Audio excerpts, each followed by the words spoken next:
Good morning dear, कैसे आप सब। मैं रोहित धीमान, आप देख रहे हैं रोहित धीमान ऐसी चैनल। और आपको पता है हमारी जो वीडियो होती है आरईसी से रिलेटेड होती है, इसलिए हमारी प्लेलिस्ट भी बनी हुई है आरईसी की, हर एक टॉपिक के वाइज से। REC theory playlist, REC question bank playlist, REC practical, HVSC knowledge online class, REC numerical. लेकिन आज हम बात करने वाले प्लेलिस्ट के बारे में नहीं है, आज हम बात करने वाले कुछ अदर टॉपिक के बारे में। चलिए चलते हैं हमारे नए टॉपिक की ओर। आज का हमारा नया टॉपिक है split AC explain with parts in Hindi. मतलब जो हमारा स्प्लिट एसी होता है उसको हम एक्सप्लेन करेंगे, साथ में उसके अंदर कौन कौन से पार्ट यूज होते हैं उनको भी लेके चलेंगे। चलिए स्टार्ट करते हैं हमारी आज की वीडियो। लेकिन अगर आप चैनल पे पहली बार आए हैं तो चैनल को सब्सक्राइब करना ना भूलें और लाइक और शेयर करना ना भूलें, ताकि आगे भी आपको ऐसे ऐसे वीडियो देने में मज़ा आता रहे। सबसे पहले हम बात करेंगे डेफिनेशन की। स्प्लिट एसी की डेफिनेशन होती क्या है। इसको इंग्लिश और हिंदी दोनों बनाया है। A split air conditioner constant of two main parts. Split air conditioner के दो मुख्य भाग होते हैं, the outdoor unit and indoor unit. एक बाहर यूनिट लगी होती है, एक अंदर यूनिट लगी होती है। Split air conditioner have an indoor unit that supply cool air inside the room and N outdoor unit that remove the heat from the refrigerant. जो इंडोर यूनिट होती है, जो अंदर कमरे में लगी होती है, वो ठंडी हवा को भेजने का या देने का काम करता है। और जबकि जो बाहरी इकाई है वो रेफ्रिजरेंट से जो रूम की गर्मी है उसको बाहर निकालने को दूर करती है। The two separate unit are connected through refrigeration tubing and electric wire. जो ये दो अलग अलग इकाई होती है, इनको हम रेफ्रिजरेशन ट्यूब और बिजली की तारों के माध्यम से जोड़ा जाता है। किसको? इंडोर यूनिट और आउटडोर यूनिट को। कंस्ट्रक्शन की बात कर लेते हैं। कंस्ट्रक्शन इस यूनिट के अंदर this unit is install outside the room और office space which is reject the heat of refrigerant from important component of the outdoor. यह इकाई कमरे या कार्यालय की जगह के बाहर स्थापित होता है, जो बाहर की महत्वपूर्ण घटकों के शीतलक को गर्मी को अस्वीकार करता है। मतलब ये आपका क्या है? आउटडोर यूनिट है, जो आपके घरों के बाहर लगाया जाता है, क्योंकि इसमें से क्या निकलती है? गर्मी को बाहर निकाला जाता है। इसके अंदर क्या क्या होता है? कंप्रेसर होता है, कंडेंसर कॉइल होती है और कंडेंसर फैन होता है। इंडोर यूनिट में क्या होता है? The indoor unit produce the cooling effect inside the room और the office and house the following component. Indoor unit कमरे या कार्यालय के अंदर ठंडी हवा देने का काम करता है और इसके अंदर निम्नलिखित कंपोनेंट लगे होते हैं। कौन कौन से होते हैं? एपरेटर कॉइल और दी कूलिंग कॉइल होती है, ब्लोअर मोटर या ब्लोअर लगा होता है और एयर फिल्टर इसके अंदर यूज होता है। आगे चलते हैं। Parts of the split AC. Split AC के पार्ट्स कौन कौन से होते हैं? स्प्लिट एसी के पार्ट होते हैं compressor, condenser, expansion valve, operator, electrical parts, blower motor, condenser fan. Hindi में कंप्रेसर, कंडेंसर, विस्तार वाल्व, वाष्पीकरण, विद्युत भाग। ठीक है, इसे आगे बढ़ते हैं हम। Compressor the refrigerant from low pressure low temperature to high pressure high temperature. Compressor क्या करता है? लो प्रेशर लो टेम्परेचर की गैस को सक करके उसको हाई प्रेशर हाई टेम्परेचर में कंप्रेस करने का कार्य करता है।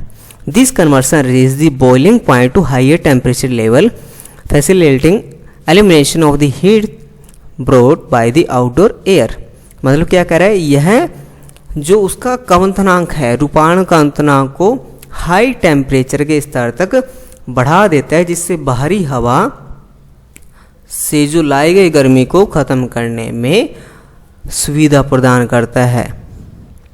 Condenser this component receive gas at high pressure and high temperature from the compressor in air cooled condenser.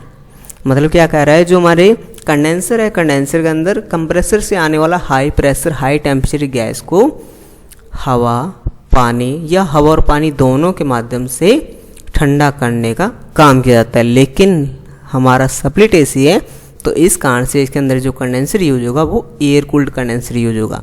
लेकिन एयर कूल्ड कंडेंसर का कौन सा भाग? एयर कूल्ड कंडेंसर का फोर्स कन्वेंशन कंडेंसर। कौन सा? फोर्स्ड मतलब जिसके द्वारा हम कोई बाहरी उसके ऊपर फोर्स दिया जा रहा है कंडेंसर के ऊपर। अब बाहरी फोर्स का मतलब क्या है? ये तो है नहीं हम उसको धक्का लगा रहे हैं, उसमें सीधा सा मतलब ये है कि हम जो हवा उसके अंदर दे रहे हैं वो बाहर से किसी उपकरण के द्वारा दे रहे हैं, ब्लोअर के द्वारा दे रहे हैं, फैन के द्वारा दे रहे हैं। तो यहाँ पे इस कारण से उसको क्या बोलते हैं, फोर्स कन्वेंशन कंडेंसर, क्योंकि हमने कंडेंसर पे हवा देने के लिए फैन का यूज किया है। ठीक है, आगे बढ़ते हैं। Expansion valve. एक्सपेंशन वाल इसके अंदर कैपिलरी ट्यूब यूज होती है। कैपिलरी ट्यूब का साइज क्या रहता है, चलिए वो देख लेते हैं। In narrowing of the tube connected along the line between the condenser and the evaporator with diameter ranging from 1 to 2 mm। हमेशा याद रखना, जब भी आपकी एक्सपेंशन वाल यूज होगी वो दो चीज़ों को देख के यूज की जाती है। नंबर 1, ट्यूब का साइज और ट्यूब का डाया। अब इसके अंदर जो आपकी ट्यूब लगेगी वो 1 से 2 mm की लगेगी और जो उसकी लेंथ रहेगी 1 से 2 मीटर रहेगी। क्यों रहेगी, ताकि गैस को हाई प्रेशर से लो प्रेशर में कन्वर्ट किया जा सके आराम से।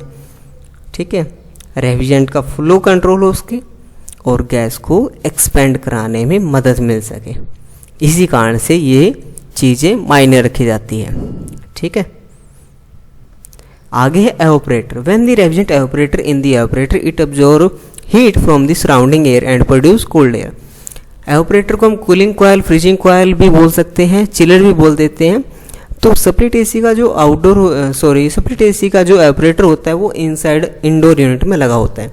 अब वहाँ पे वो क्या काम करता है, जो एवापोरेटर की जो ट्यूबें होती हैं उनके अंदर ठंडा रेफ्रिजरेंट आता है और जब एवापोरेटर के पीछे जो ब्लोअर लगा होता है वो रूम की हवा को क्या करता है, रोटेट करता है। मतलब रूम की गर्म हवा को लेता है और एवापोरेटर कॉइल में से निकालता है। जब एवापोरेटर कॉइल में से निकालेगा गर्म हवा को तो एवापोरेटर कॉइल में हमारा रेफ्रिजरेंट ठंडा है लेकिन हवा हमारी गर्म आ रही है। तो जब गर्म हवा ठंडी कॉइलों में से पास होगी तो कहीं ना कहीं क्या होगा, हीट ट्रांसफ़र होगा। हीट ट्रांसफ़र होने से हमारी जो गर्म हवा थी वो हो जाएगी ठंडी और जो रेफ्रिजरेंट हमारा ठंडा था वो क्या हो जाएगा, गर्म हो जाएगा। तो हमें मतलब किससे है, हमें मतलब तो ठंडी हवा से है। तो हमारी हवा क्या हो गई, ठंडी हो गई। कहाँ की अपेक्षा, बाहर के टेम्परेचर की अपेक्षा।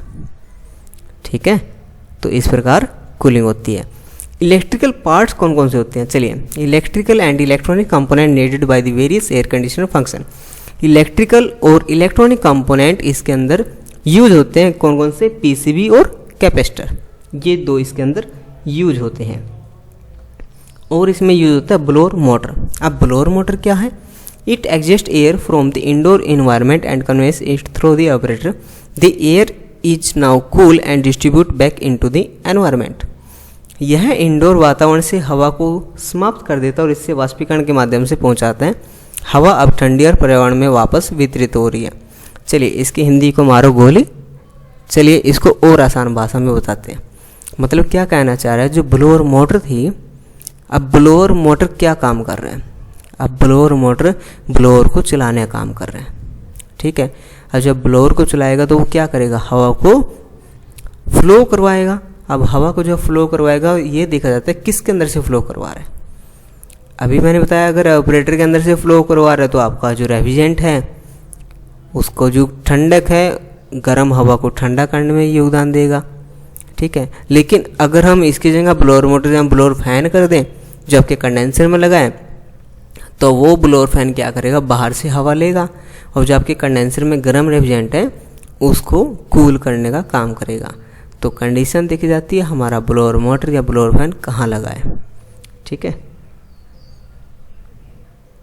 आगे चलते हैं। Outdoor fan, this causes the air to circulate through the condenser in order to cool the refrigerant.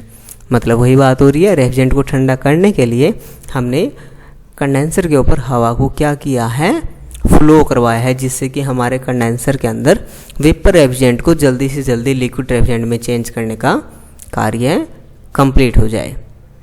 अगर वीडियो अच्छी लगी हो तो लाइक करें और कमेंट बॉक्स में ज़रूर बताएं आपको समझाने का तरीका कैसा लगा। ऐसी और वीडियो देखने के लिए बने मेरे साथ और देखते रहें रोहित धीमान के साथ, Rohit Dhiman channel. And thank you for watching my video. Thank you.